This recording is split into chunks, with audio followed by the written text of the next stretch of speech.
अस्सलाम वालेकुम। Asia 41 news के साथ मैं हूं आपकी मेज़बान सवेरा महमूद। खबर शामिल करते हैं डेरा अमराद जुमाली से।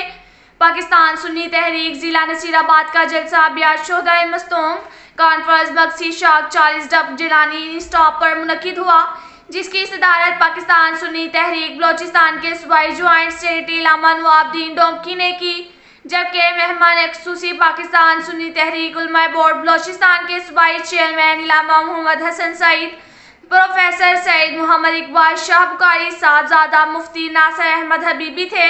स्टेज सेक्रेटरी नसीराबाद के जिली सदर मोहम्मद फजल सईदी भी थे। जलसा में मौलाना नवाबुद्दीन डोमकी, मौलाना मोहम्मद हसन सईदी, तहसील तंबू के सदर कादरी मोहम्मद इस्माइल निचारी ने खिताब करते हुए कहा कि सुन्नी तहरीक एक मुलग्गी जमात है जो कि पूरे मुल्क में निज़ाम मुस्तफ़ा के नफाज के लिए जदोजहद कर रही है। उन्होंने कहा कि शोहदाए मस्तूम के खून कभी भी रहेगा नहीं जाने देंगे। उन्होंने मजीद कहा कि सानिहा मस्तूम के शोहदा को 1 साल मुकम्मल होने पर इनकी याद में ये जलसा मुनक्किद किया गया।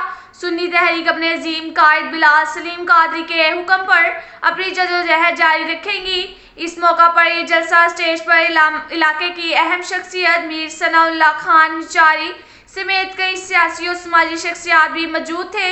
जलसा के आखिर में शोहदाए मस्तूम के लिए दुआए मग़फ़िरत भी की गई।